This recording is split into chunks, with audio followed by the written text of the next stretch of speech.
कि हमें कुछ करना है। तो देखो आज आपके सामने जन सहयोग से, जनता के आशीर्वाद से धीरे धीरे कुछ किया है। और लेकिन अभी भी इच्छा है कि अभी बहुत कुछ हमें करना है। अभी कोई ऐसा नहीं है कि काम खत्म हो, नहीं अभी तो बहुत, और काम खत्म हो कभी नहीं।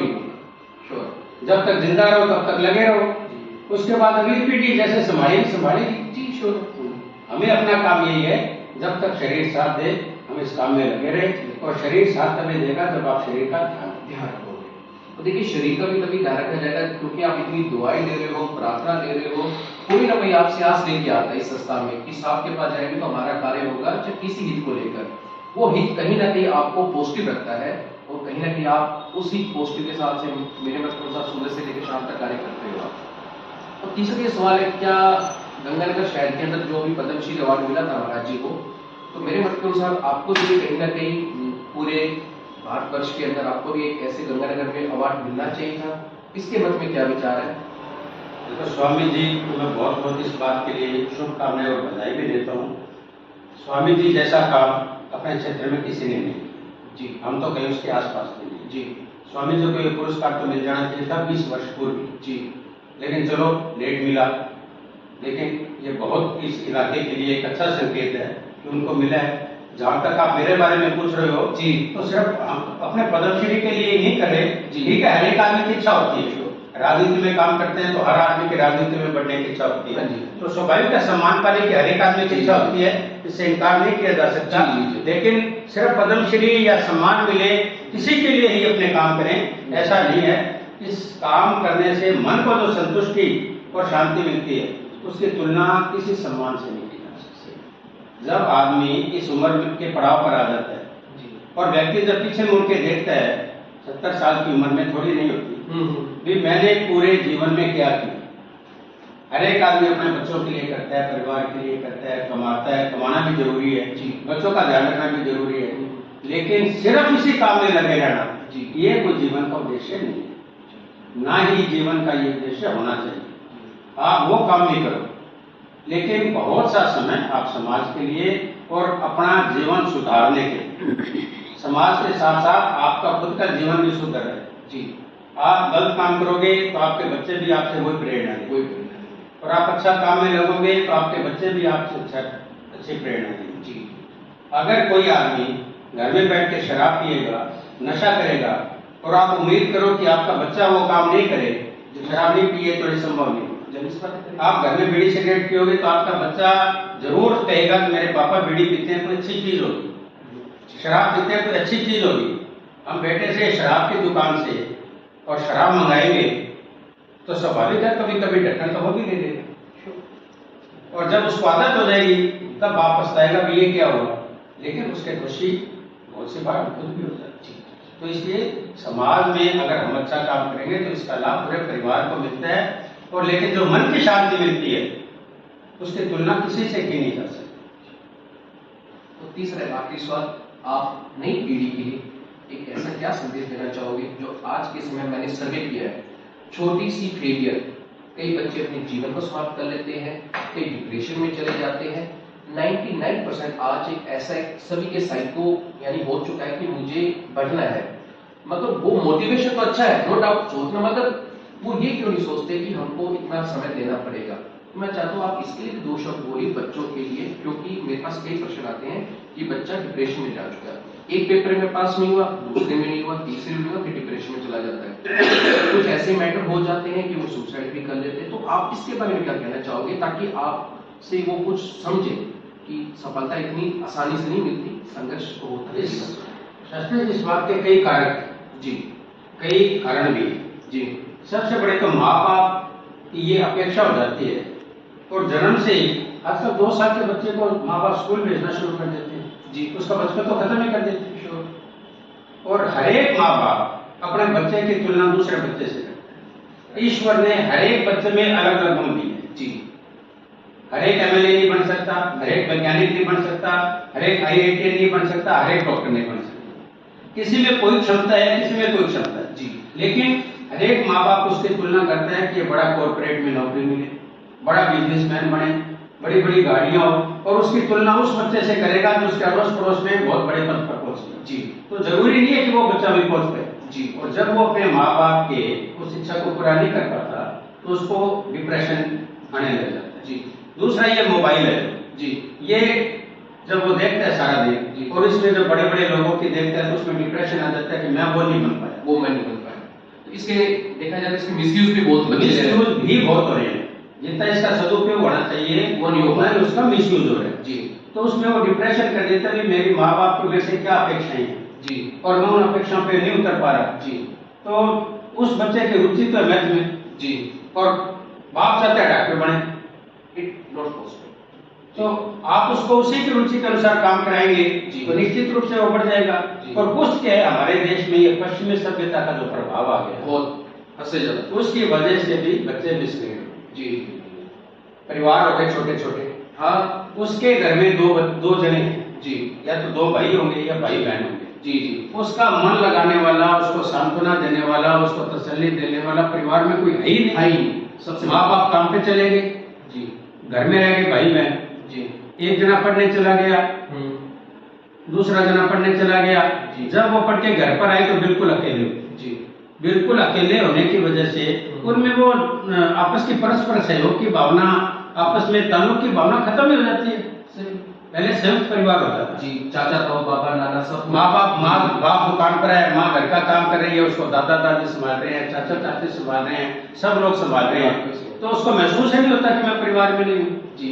उसको समय नहीं मिलता था दूसरी तरफ दिमाग लगाने का। तो ये भी एक बहुत बड़ा कारण है जो अकेलापन हो गया। जी। जी। कॉर्पोरेट के बहुत से फायदे भी है, नुकसान भी है। आज गंगानगर में 25% घर ऐसे मिल जाएंगे जहां सिर्फ माँ बाप दो, उनका बच्चा नहीं है। 20 साल की उम्र में बच्चा जॉब करने लगा, बच्चा घर से चला गया, माँ बाप यहाँ रह गए। माँ बाप अब महीने 2 महीने के लिए अपने बच्चे के पास जाएंगे, उनका मन नहीं लगेगा, वापस आ जाएंगे। बच्चे आजकल न्यूक्लियर फैमिली चाहते हैं कि मैं और मेरी पत्नी हम दो ही रहे घर में और एक बच्चा हो। एक बच्चा हो, माँ बाप वहाँ है, बच्चा वहाँ है। और जिस दिन दुर्भाग्य से माँ या बाप में से कोई एक जना चला जाता है तो उस दिन से उनके बुरे दिन आने शुरू हो जाते हैं। लोग ही लेके जाते हैं, बहुत बुरे हाल होने शुरू हो जाते हैं। जी। जी। हम रोज अखबारों में पढ़ते हैं कि बच्चा विदेश में है, बच्चा गुड़गांव में है और माँ पीछे से चली गई, 6 दिन उसको संभाला नहीं किसी ने। जी। तो इस प्रकार के बहुत से वातावरण हैं।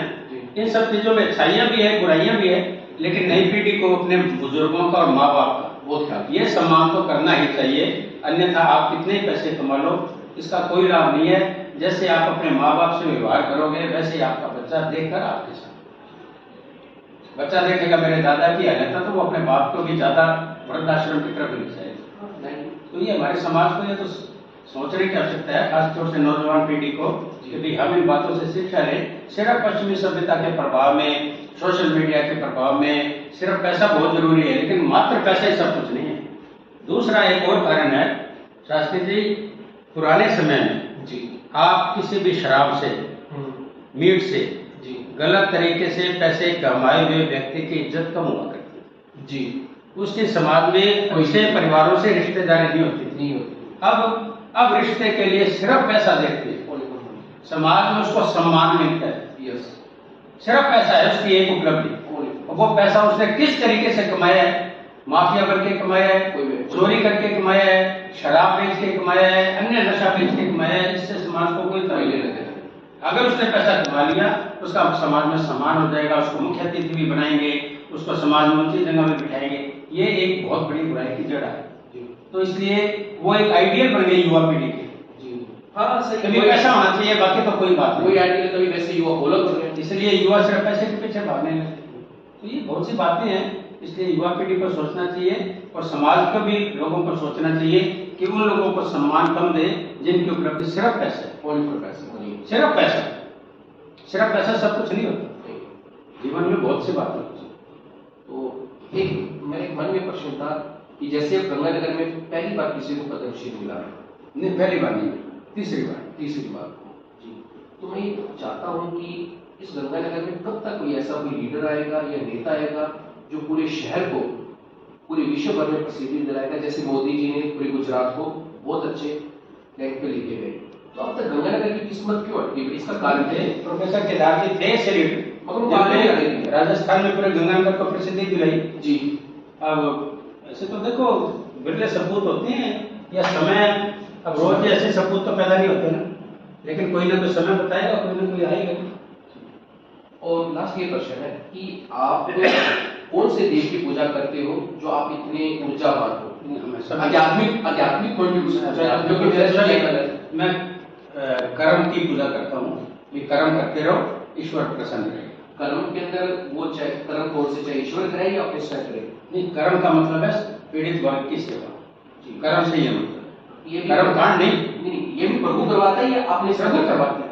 तो इट मींस वो भी तो एक, तभी तो पूछना चाह रहा हूँ, तो इसके पीछे कौन से प्रभु है? प्रभु की इच्छा के बिना जी आपका मन ही नहीं बन सकता, आप पॉजिटिव नहीं हो सकते। ये सब प्रभु यानी श्री भगवान विष्णु श्याम? नहीं, प्रभु सब मैं एक ऐसा कोई विशेष नहीं कि भी मैं कोई एक ईश्वर की उपासना करता हूँ, जी सभी प्रभु का बराबर है। इसका मतलब सर्वव्यापी हो? सब सभी का जी, सभी, श्याम जी, राम जी, निश्चित रूप से सनातन धर्म के जो भी ईश्वर है जी, उन सब का 100% हिंदू धर्म में विश्वास रखता हूँ, सभी एक ही विश्वास रखता हूँ, और सनातन धर्म के जो भी ईश्वर भगवान है उन सब सबकी सेवा करता हूँ। आपसे सर मिलकर बहुत अच्छा लगा।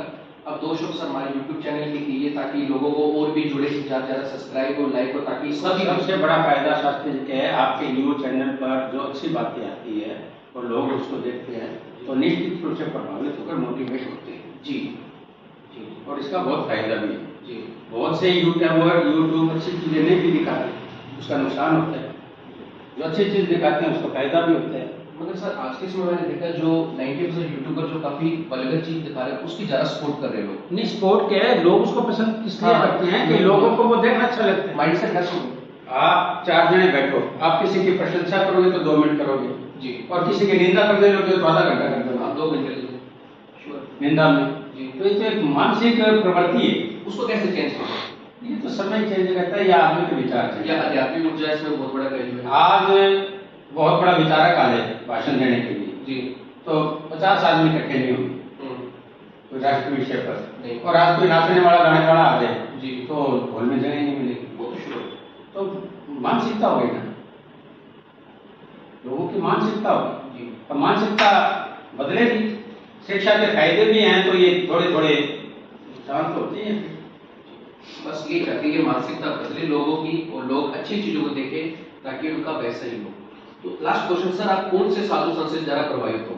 कौन से संत महापुरुष का जो आइडियल मानते हो, चाहे स्वामी विवेकानंद हो गए, चाहे संत गुरु बाबा नानक जी महाराज हो गए, चाहे जम्बू जी महाराज, यानी कौन से ऐसे विशेष रूप से मैंने व्यक्तिगत जीवन में किसी को गुरु नहीं, मतलब उनको आदर्श फॉलो करना, जैसे संत जम्बू जी महाराज हुआ करते थे, आदर्श के रूप में मैं गुरु गोविंद सिंह जी को, गुरु गोविंद सिंह महाराज, तो उनसे मतलब उनका जो विशेष रूप से जो शौर्य है, पराक्रम जी, जो उनका समाज के प्रति और जो राष्ट्र और धर्म के प्रति था, गुरु गोविंद सिंह और महाराणा प्रताप जी, ये 2 मेरे होते हैं। मतलब आप उनकी तरह जीवन जीते हो शैली, वो बहुत है, चाहे कुछ भी हो जाए अपने जीवन को जन के लिए समर्पित करना है तो करना है। राष्ट्र के प्रति जो उनका समर्पण था जी, उन्होंने अपना सर्वस्व बलिदान कर दिया जी, और उसके बावजूद भी अपने कदम पीछे नहीं नहीं है। तो महाराणा प्रताप और गुरु गोविंद सिंह जी मेरे 2 आपके हैं। तो ये देखिए दिव्य सज्जनों, हमारे जो जननायक है जिनको मैं शायद बहुत एक ऐसी बात बोली है जिनको सभी को समझना चाहिए। आप अपने जीवन में ऐसे आइडल बनाए, जैसे सदगुरु गुरुओं को आइडल बनाए, ताकि उनके वाणी के द्वारा आप अपने जीवन को संभव बना सके, चाहे वो महाराणा प्रताप हो, चाहे गुरु महाराज हो, चाहे कोई भी हो। तो ये आपसे कहना चाहूंगा, और ऐसे ही हम अनेक समाज सेवी का पूरे भारतवर्ष में इंटरव्यू लेंगे और उनके शब्दों के द्वारा आपको मोटिवेट करते रहेंगे। और ज्यादा से ज्यादा आप हमारे YouTube चैनल को लाइक करिए, सब्सक्राइब करिए, शेयर करिए। सर 2 शब्द हमारे YouTube चैनल के लिए कहिए। आपका YouTube चैनल से मुझे बड़ी खुशी हुई जी, कि आप इस प्रकार के विचारों को या जो समाज में इस प्रकार के कार्य कर रहे हैं उनके लिए भी प्रेरणा है और जनता में भी इस प्रकार की बात पहुंचती है तो ईश्वर करे उनको भी इस बात से प्रेरणा मिले कि समाज के लिए कुछ करते रहे। तो आपका YouTube चैनल खूब आगे बढ़े, लोगों की सेवा में भी और लोगों के समस्याओं को आगे तक पहुंचाने में। धन्यवाद सर आपका, आपने इतने समय मुझे दिया। Thank you sir.